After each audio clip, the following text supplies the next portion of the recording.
오늘은 인생의 답은 예수밖에 없다. 인생의 답은 예수밖에 없다라는 제목으로 말씀의 은혜를 나누겠습니다.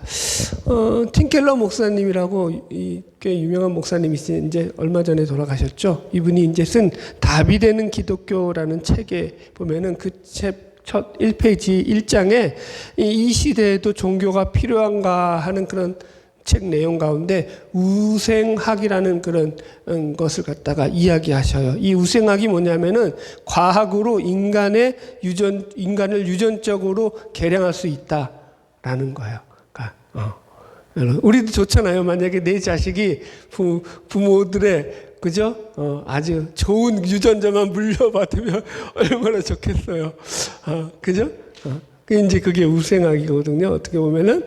그래서 이 우생학이라는 학문은 이 계몽주의 시대로부터 해가지고 19세기에 이르기까지 많은 과학자들이 그렇게 되게 좋아하는 그런 인기 학문이었어요. 그런데 이게 크게 신용을 잃어버린 때가 언제였냐면은, 과학이 문제가 아니라 이 세계 대전, 그죠? 1, 2차 대전이 일어나면서 이 우생학의 참상을 갖다가 드러내게 됐죠.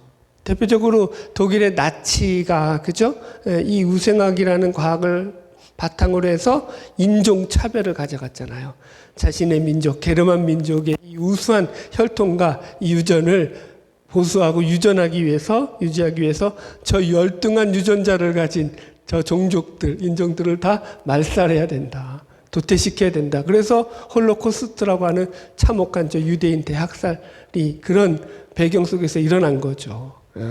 그래서 팀켈러 목사님이 그 글의 요지를 보면은요, 결국 과학만으로는 인간 사회에 그것이 길잡이가 될 수 없다. 이렇게 얘기를 해요. 그러니까 과학은 물론 필요하죠. 우리 가운데 위대한 물리학이지만 그게 도덕의 스승이 될 수 없고 기계를 완성할 수는 있지만 그 기계를 가지고 오용하는 것을 막을 수는 없다라는 거예요.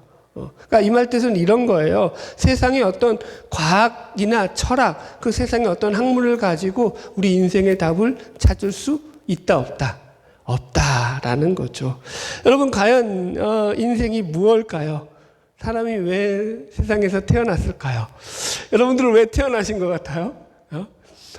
저도 좋아하고 여러분들도 좋아할 거예요. 이거 참 불후의 명곡이죠. 우리 최희준 씨가 늘 불렀던 곡. 인생은 나그네 길 어디서 왔다가 어디로 가는 걸까? 그죠? 구름이 흘러가듯 머물다 가는 길에 정일난 주지 말라, 미련일난 두지 말라. 그죠? 이게 왜 좋은지는 모르는데 되게 좋아요. 그런데 여러분 보세요. 여기 보면은 인생에 답이 있어요, 없어요? 없죠. 그냥 나그네처럼 흘러가는 거다라는 거예요. 그래서 정말 사람들은요, 각각 자기 인생에 자기 스스로의 답을 가지고 다양한 인생들을 살아가고 있어요. 그럼에도 불구하고 그 삶이 정답인지를 정확히 모르고 살아간다라는 거죠. 그래서 오늘 저와 여러분들은 말씀을 통해서 우리의 인생의 답을 찾는 그런 복된 시간이 되기를 소망합니다. 인생을 논할 때는 먼저 첫 번째로 우리가 몇 가지 던져야 될 질문이 있어요. 과연 도대체 인간이란 누구냐? 나는 누구냐? 그죠? 내가 어디로부터 왔으며 내가 지금 왜 존재하고 있고 내가 또 어디로 가야 되느냐? 이 질문이 반드시 있어져야 돼요. 그죠? 거기에 대한 답을 여러분들 가지시기를 축복합니다. 이게 그런데 세상 학문으로 풀어질 수 없다라는 거예요. 도대체 인간이 어디로부터 와서 어디로 가는지에 대해서 세상의 어떤 철학이나 어떤 인문학이나 어떤 그죠? 학문에서도 거기에 대한 정확한 답을 제시하지 못하죠. 예를 들어서 이실론자들로부터 해가지고, 이실론이라는 것은 합리주의 같은 거예요, 철학에. 인간의 이성을 기본 바탕으로 하는 그 신학이죠. 철학이죠. 이실론자라든가 실존주의라든가, 그죠? 자연주의라든가 요즘은 이제 포스트 모더니즘에서 상대주의까지 인간의 철학이 계속 진보하고 진화되고 발전하고 있지만 그 안에서 그렇다고 해서 어떤 철학, 인간의 철학도 인생은 이게 답이야라고 확실하게 이야기해주고 이 죽음의 그죠? 인간의 탄생과 죽음에 대해서 명확한 답을 제시해주는 철학은 없어요. 그래서 이 철학들은요, 인간은 죽음으로 모든 것이 끝이다라고 결론을 내요. 죽음이 인간의 종말이고 끝이에요. 그러니까 예를 들어서 대표적으로 유명한 철학자 중에 한 명인 버트란트 러셀의 나는 왜 무신론자인가 라는 그 책에 보면은요, 그가 이런 말을 해요. 내가 보기에 죽음 이후에 생명이 계속된다는 것에 대한 신뢰할 만한 어떠한 증거도 없다. 그래서 자기는 무신론자라는 거예요. 성경을 좀 읽지. 하여튼 그렇게 그 사람은 주장을 해요. 그러니까 버트란트 러셀도 뭐예요? 사람은 모든 게 죽으면 끝이라는 거예요. 종말이라는 거예요. 그래서 이 부조리한 세상에서 살아남는 것, 그게 이제 인생이라는 거죠. 그래서 한마디로 이 철학 속에서 인생은요, 우주와 마찬가지로 이 세상은요, 참 부조리하다라고 그렇게 생각을 해요. 부조리한 거. 왜요? 이게 답이 없는 거예요. 그러다 보니까 그게 부조리한 거죠. 그래서 이 답이 없는 인생 속에서 너 스스로가 주인이 되어서 답을 만들어 가라. 너 인생에 너가 스스로 주인이 되어라. 라는 게 뭐예요? 세상의 철학이거든요. 그래서 세상에서 스스로 자기 스스로 의미를 만들고 가치를 만들고 어떤 자신의 인생의 목적을 만들어서 그 인생을 살아가라라는 게 세상의 이 주장이에요. 자, 여러분들 보세요. 그럼 이게 정말로 인간의 답이 될 수 있을까요? 우리 인생의 답이 될 수 있을까요? 팀켈러 목사님이 이걸 이렇게 설명해요. 이런 주장은 아주 잔인하고 폭력적인 주장이다. 이것은 마치 태평양 한가운데 보트 하나 띄워놓고 거기에 사람을 태워놓고는 너 그 보트 가지고 이제 네가 방향을 찾아가지고 네 인생의 가치와 의미를 찾아가지고 거기 태평양에서 빠져나와 봐라. 그 얘기보다 더 잔인하고 폭력적인 그런 것이다 라고 설명을 하거든요. 여러분 우리가 우주가 꽤 넓잖아요. 그럼 우리 마음은요, 여러분 보세요. 우리 마음이 여러분 좁아요, 넓어요? 여러분들 어때요? 아유, 어마어마해요, 여러분들. 거기 속에서 그 답을 갖다가 여러분들 스스로 정하라는 것은요, 상당히 위험한 거죠. 자, 보세요. 지금 철학자들이 말하는 것처럼 우주가 정말로 부조리하고 무의미하다라고 말한다면은, 그러면 거기 속에서는 정말 어떤 일관적인 어떤 일관성이 없어야 되는 거예요. 부조리하니까. 모순적이니까. 그죠? 그런데 우주를 보세요. 정말로 부조리할 만큼 일관성이 없나요? 그렇지 않죠, 여러분. 우주를 보면 아주 정확하게, 그죠? 모든 별들이 공전과 자전을 통해서 운행되고 있어요. 그죠? 우리가 아침에 일어나는 시간과 저녁에 자는 시간들을 확인해 보세요. 그죠? 아침에 해가 떠요, 안 떠요? 네. 여러분들 내일 아침에 해가 안 뜰 거라고 생각하는 분 손 들어보세요. 오늘 저녁에 해가 안 질 거라고 생각하는 분 손 들어보세요. 아무도 없어요. 이건 변하지 않아요. 거의 진리에 가까워요. 그죠? 어떤 자연 법칙인데 왜 이게 진리에 가까울 정도로 이게 왜 안 변할까요? 여기 속에는 여기 이런 일들이 자행될 수 있는 어떤 힘이 여기 속에, 그죠? 제공되고 있기 때문에 마치 이와 같은 거예요. 설명을 해줄게요. 어떤 사형수를 갖다가 이제 사형시키기 위해서 100명의 사수들, 10명이면 너무 적으니까 제가 늘렸어요. 한 100명의 사수들이 그 아주 고약한 그런 범죄자라서 그를 죽이려고 100명의 사수들이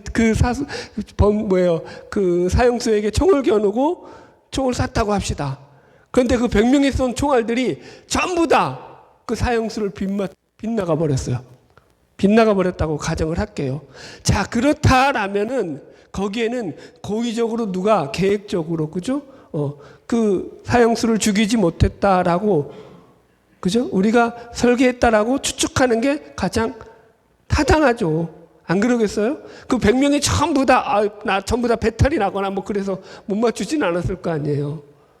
일부러 안 맞춘 거겠죠. 이해 가셔요? 무슨 말인지? 마찬가지예요. 이 우주의 모든 그 수많은 별들이 일치의 오차도 없게 정확한 공전과 자전을 통해 가지고 돌아가고 있는 거. 이것이야말로 어떤 계획된 힘이, 설계된 힘이 그 속에 작동하고 있다라는 거죠. 그 힘을 우리는 뭐라고 한다고요? 하나님의 힘이라고 한다고요. 하나님이 설계하셨기 때문이다 라고 이야기를 하는 거예요. 여러분들, 제가 제 간증을 오늘은 조금 할게요. 들은 분들도 계시지만은 또 처음 듣는 분들도 계시니까 저는요 선천적으로 가진 기질 자체가 약간 내성적인 데다가 우울질 기질을 가지고 있어요. 이게 타고난 거예요. 그래서 무슨 일을 겪고 어떤 사고를 경험하게 되고 어떤 상황이 닥칠 때 제 본능 속에서는요, 본능적으로 여기에 대해서 긍정적이고 어떤 적극적인 사고방식을 하는 게 아니라 소극적이고, 그죠? 부정적인 사고방식을 해요. 이게 그냥 부모로부터 물려받은 유전 형질이에요. 제가 그러고 싶어서 그런 게 아니에요. 그런데 설상가상으로 우리 집안이 되게 못 살았어요.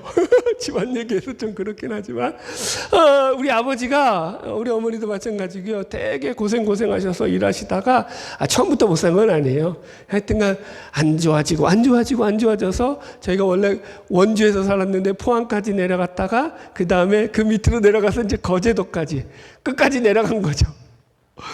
거제도에서 안 해본 일이 없어요. 제가 기억에도 우리 어머니가 그러니까 많은 일을 하셨어요. 그러다가 제가 중2 때 우리 아버지가 돌아가셨거든요. 그런데 안타깝게도 무슨 유산을 남기고 돌아가셨으면 좋은데 거의 그죠? 가난한 집안이었어요. 가진 게 없는 집안이었어요. 그래서 이제 어머니가 이제 아마 우리 형제들, 친척들과 연결된 일로 해가지고 서울로 상경을 하게 됐어요. 그래서 우리가 중2 때 서울로 상경을 했거든요, 제가. 그래서 어디로 갔냐면 서울에서도 사람들이 망하면 가는 곳이 있어요. 서울에서 사람들이 망해서 가는 곳이라고 해가지고 일명 이름이 망우리예요, 망우리. 서울 망우리. 그 동네. 이거 웃자는 얘기인데, 그 망우리로 이제 처음 갔는데, 저희 처음 살았던 집이 얼마나 많냐면은 제 기억으로는 아마 맞을 거예요. 우리 강대산 크기보다 조금 더 컸어요. 그러니까 아주 그냥 그렇게 살았어요. 아이고, 저희 어머니나 누님은요 엄청나게 고생했죠. 우리 이제 밑으로 남동생이 셋이나 있으니까. 형님은 그때 이제 고2였고 고3 올라가니까 거제도에서 혼자 또 생활해야 됐고, 막 그러다 보니까 이런 얘기도 하나 더 해드릴까요? 저희 누님이 결혼을 좀 늦게 하셨어요.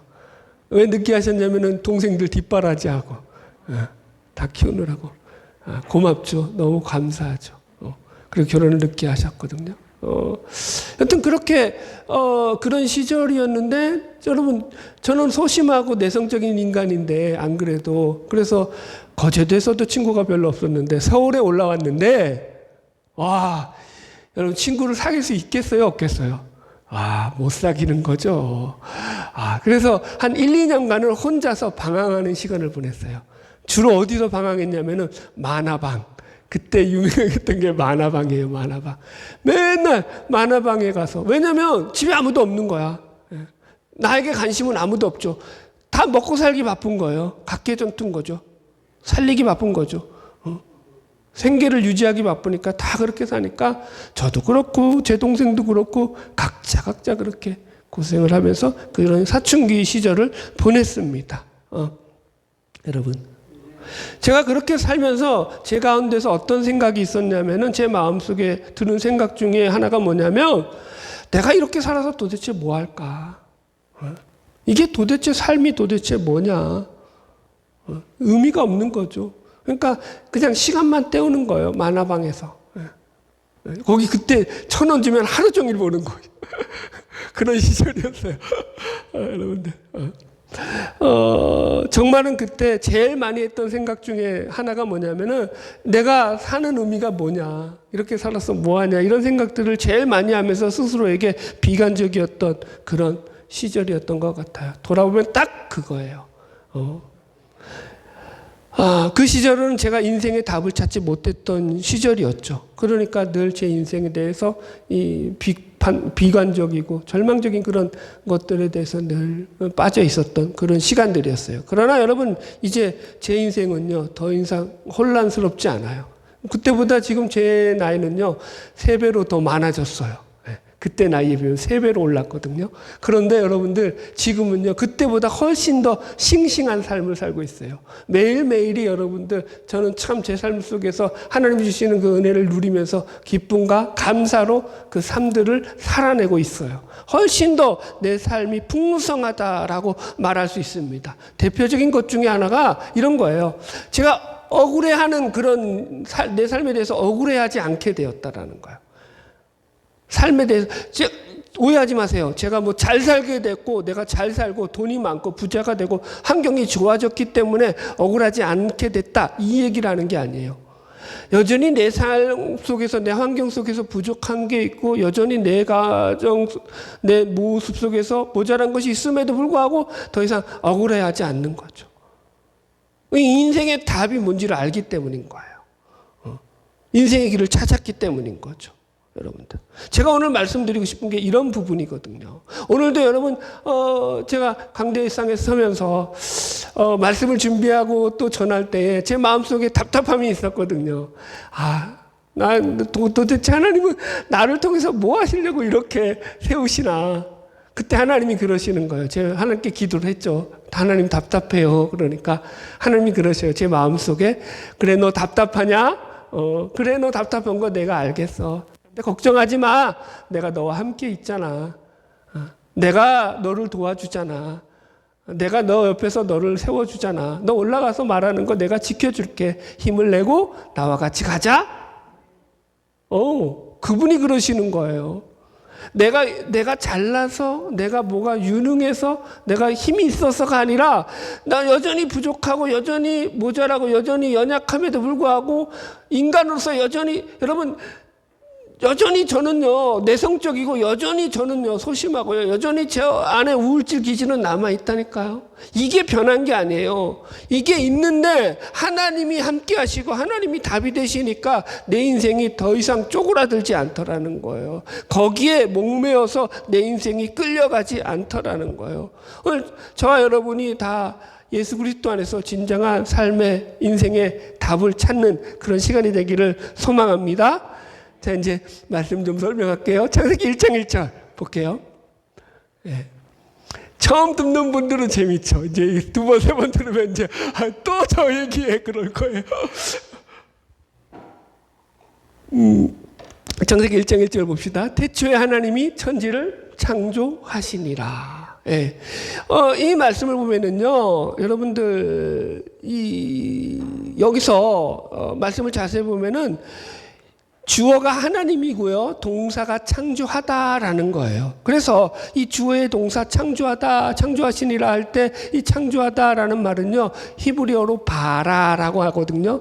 이 말은요. 무에서 유를 창조하는 거예요. 무에서 유를 창조하는 거.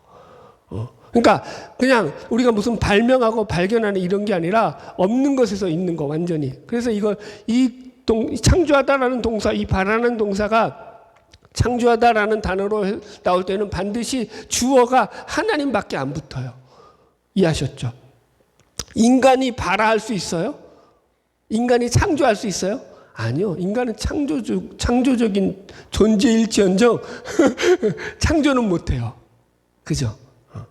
무에서 유를 못 만들어낸다고요. 그래서 하나님만이 이 유일한 창조 이 발아의 주어가 되는 거예요.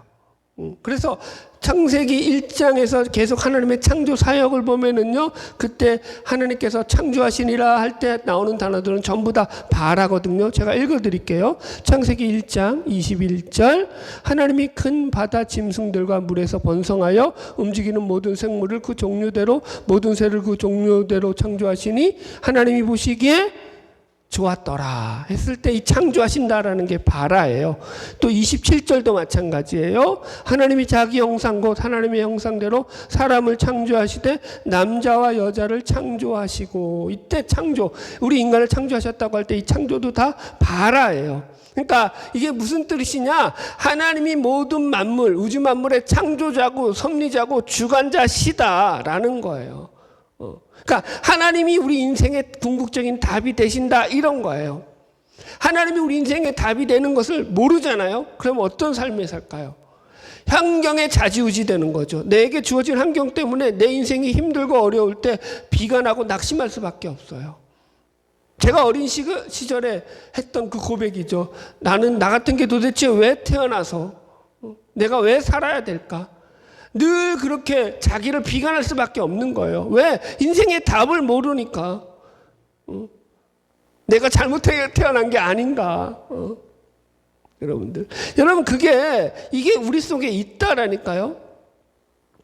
그러나 우리가 인생의 답을 찾게 될 때 하나님으로부터 우리가 우리의 모든 인생의 근원적인 문제들을 해결받을 수 있는 거죠. 예를 들어서 기계를 만든 사람이 있어요. 그죠? 그러면은 그 기계를 만든 사람은요, 누구보다 그 기계를 잘 안단 말이에요. 그래서 기계가 고장났을 때 누구보다 그 기계에 대해서 잘 고칠 수 있겠죠. 마찬가지예요. 하나님이 우리를 창조하셨기 때문에, 우리를 만드셨기 때문에 우리 인간이 가지는 문제들을 가장 잘 해결하고, 그죠? 풀어줄 수 있는 분도 하나님이시라는 거예요. 어저께 이제 잠깐 말씀을 준비하다가 이제 저는 사택에서 이제 서재가 같이 있으니까 왔다 갔다 하잖아요. 이제 잠깐 이제 사택으로 들어갔는데 이제 TV에 이런 방송이 나오는 거예요. 서울대 학생들의 복지에 대한 그런 내용을 다루는데, 서울대에서 학생들의 복지를 위해서 실행하는 복지제도 중에 하나가 뭐냐면은, 놀랍게도 캠퍼스 그 내에다가 정신과 의사를 상주시키는 거예요. 서울대 안에 정신과 의사가 늘 상주하고 있다는 거예요. 서울대 캠퍼스에. 여러분들. 놀라지 않으시네요, 여러분들은. 왜 그러면 서울대 안에 이 정신과 의사가 상주하고 있을까요? 그만큼 정신적인 스트레스가 학생들한테 과도하게 일어나고 있다라는 거죠, 여러분들. 우리는 서울대만 가면 모든 게 다 해결될 것 같잖아요. 서울대가 정답일 것 같죠. 그런데 그게 아니라는 거죠. 서울대 물리학과를 나오고 카이스트 대학 조교수로 재직하고 있는 김갑진 교수님이라는 분이 세바시에 나와서 강연한 내용이거든요. 세바시는 세상을 바꾸는 시간 15분이라고 해서 어느 방송국에서 하는 그런 프로그램이에요. 제가 잠깐 그 내용을 소개해드리면은 그분이 이런 말을 하셔요. 자기가 서울대에 들어가서 가장 힘들었던 것 중에 하나가 뭐냐면은 바로 열등감이었다라는 거예요. 열등감. 그러면서 아니 무슨 서울대생이 열등감을 가지냐라고 물을 수 있겠는데, 실제로 보면은 가장 열등감이 많은 우리나라에서 대학 가운데 열등감으로 쩔어 있는 그런 대학이 바로 이 서울대라는 거예요. 여러분들 이해가 안 가시죠? 그분이 이렇게 얘기를 하셔요. 이 서울대 온 애들은 전부 다 고등학교에서 날고 길다 온 애들이잖아요. 전국에, 그죠? 전교에서 다 1, 2등 하고 탑을 달리던, 그러니까 천재 소리 듣던 애들이 서울대 가는 거예요. 근데 서울대 딱 왔더니 그 천재들이 어떻게 돼버린 거예요? 하루아침에 열등생으로 변하는 거예요. 자기보다 똑똑한 애들이 수두룩 빽빽한 거죠. 서울대 가니 이 고등학교 시절에는 자기가 이 정도만 해도 충분히 따라잡았는데, 여기서는 아무리 열심히 해도 1등은 고사하고 중간도 못 가는 거예요. 거기서부터 오는 압박감이 그들에게 큰 열등감으로 다가오더라, 그 얘기를 하시더라고요. 여러분, 인간은요, 그가 무슨 재능을 가졌든지, 그가 남들보다 어떤 뛰어난 능력이 있든지, 어떤 성공을 했든지, 그런 것들로 절대 인생의 답을 얻지 못해요. 그럼 부자들은 죽지 말아야죠. 잘 사는 나라에서는 자살률이 적어야죠. 그런데 통계적으로, 그죠? 자살률이 높아지는 게 어디예요? 네, 잘 사는 나라들. 그러니까 이게 여러분들, 남들이 볼 때는 그럴듯한 삶을 살아가고 있는 것 같지만 그 안에는 근본적으로 채울 수 없는 공허감이 있다라는 거예요. 그게 인생의 문제라는 거죠. 지성에서 영성으로라는 책을 쓴 이어령 교수님의 책에 보면은요, 이런 내용이 나와요. 이분은 되게 이제 그죠? 우리나라에서도 되게 유명하셨던 그런 지성인으로 알려진 분이시잖아요. 이분이 과거에 무신론자였는데, 그때 무신론이 그냥 무신론자가 아니라 성경을 가지고 막 이렇게 내용들을 들먹이면서 이것도 잘못했고 저것도 잘못했다 막 그러면서 막 그냥 적극적으로 그죠? 기독교를 반대하던 그런 무신론자였어요. 그런데 이분이 책을 보면은 이런 내용이 나오는 게 이제 그때 당시 자기가 미국의 교황 교수로 들어가서 있을 때였어요. 미국의 대학의 교황 교수로. 한국인으로서 대단한 거죠. 어떻게 보면 큰 성공을 이룬 거죠. 그래서 거기서 성공가들을 달리고 있을 텐데, 근데 저녁에 집에 들어가면은 그 공허한 마음이 채워지지 않는 거예요. 표면적으로 보면은 세상에서 가장 잘 나가고 있는 사람 중에 한 명이라고 해도 과언이 아닌데, 세상적으로 이룰 수 있는 성공은 다 이뤘다라고 해도 그죠? 부족하지 않은 그 사람인데 늘 자기 마음속에 있는 이 공허한 빈자리가 안 채워지더라는 거죠. 자기가 그런 초라한 존재임을 발견하고, 그래서 그게 감당이 안 되니까 그가 이렇게 글을 써놨어요. 뭐라고 썼냐면은 알지 못하는 신에게, 소원을 비는 거죠. 그땐 예수를 안 믿을 때니까, 하나님을 안 믿을 때니까 알지 못하는 신에게 하면서 막 자기 마음을 토로하는 거예요. 여러분들 어떻게 할지 모르겠다라는 거죠. 나중에 딸로 인해서 이분이 예수를 믿게 되잖아요. 그리고 믿고 나서 그때 그 알지 못하는 신이 바로 하나님이었구나 라고 고백을 하는 거죠. 그분이 예수를 믿게 된 것도 되게 독특하잖아요.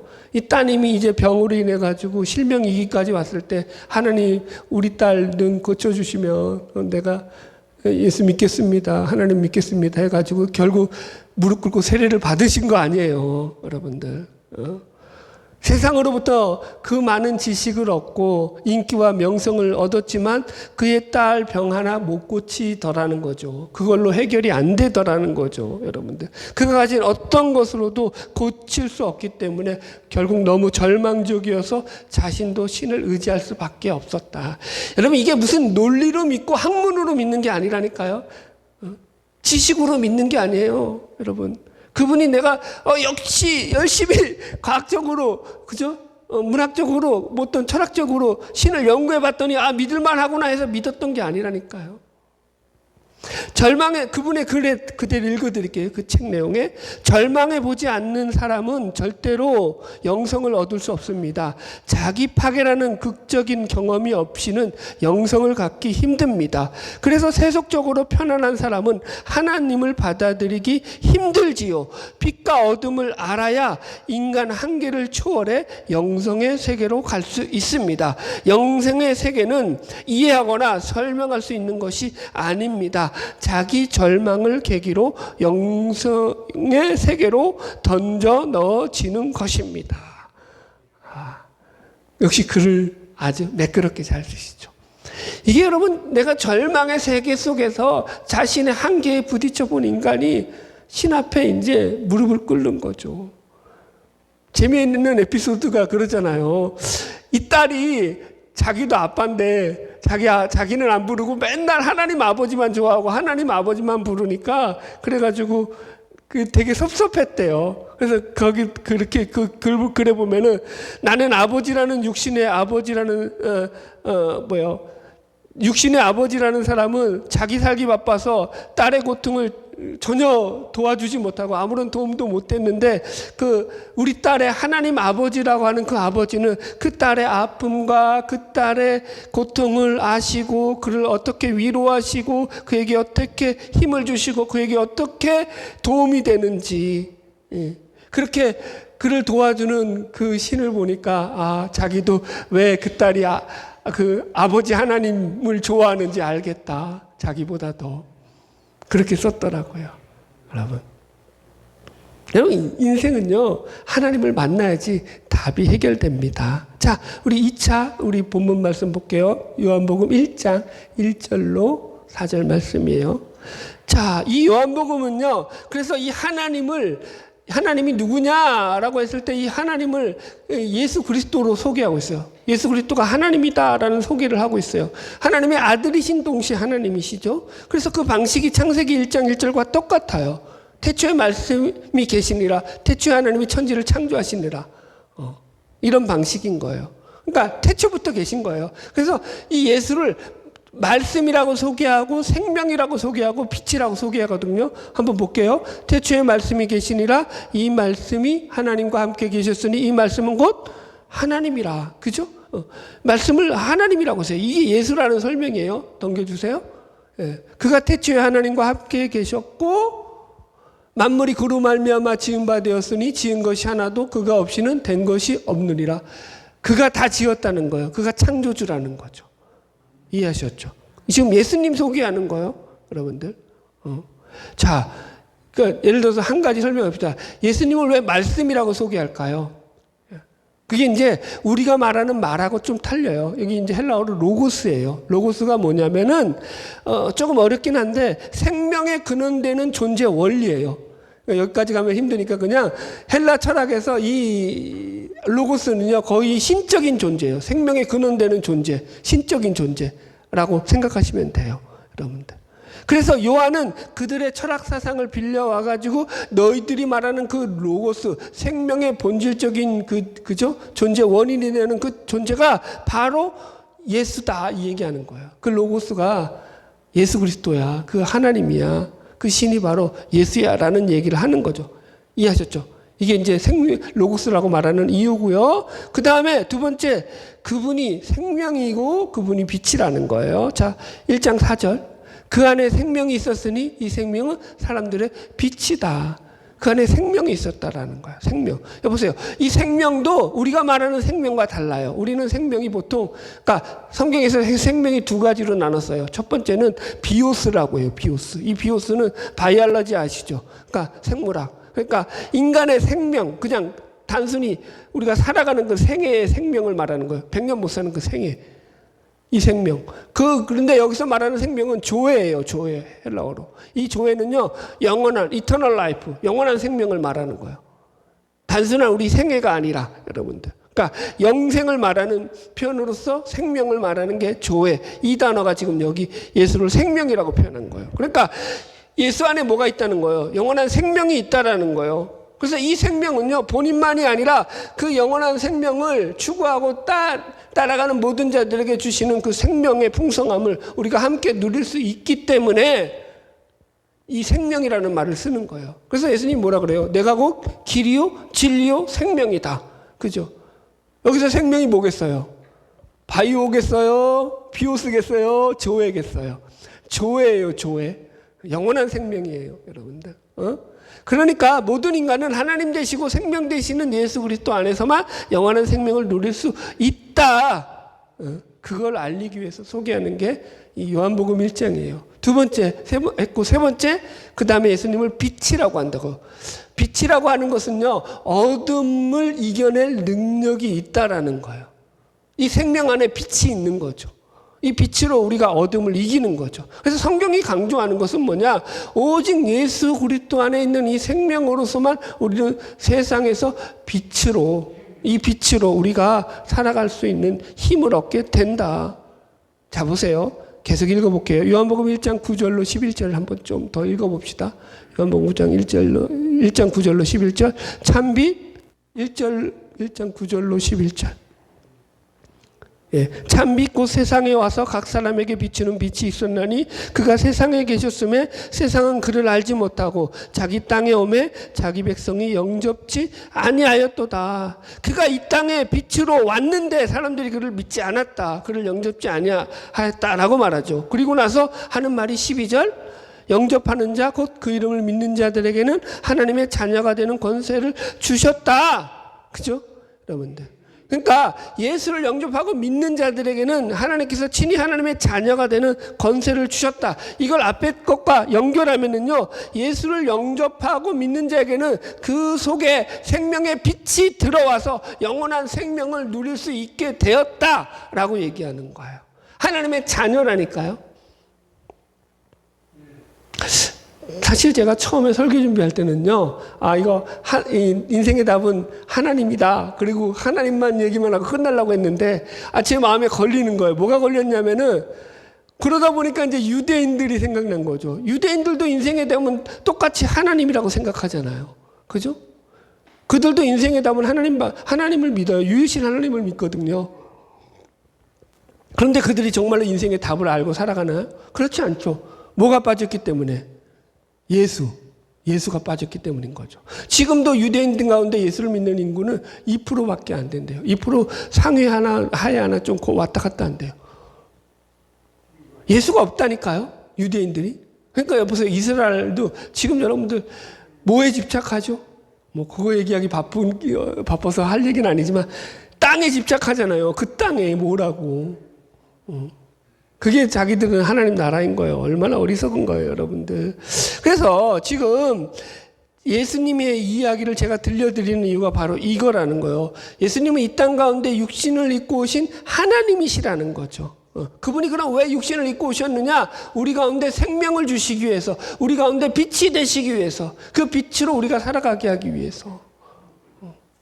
여러분, 그게 예수가 이 땅 가운데 오신 거예요. 그래서 모든 인간은 그 죄로 말미암아 하나님 앞에서 멸망받아 죽을 수밖에 없는 그 비참한 운명인데, 이 예수 그리스도라는 빛, 예수 그리스도라는 생명이 우리 가운데 오므로 이 빛과 생명으로 말미암아 우리가 어떻게 됐다?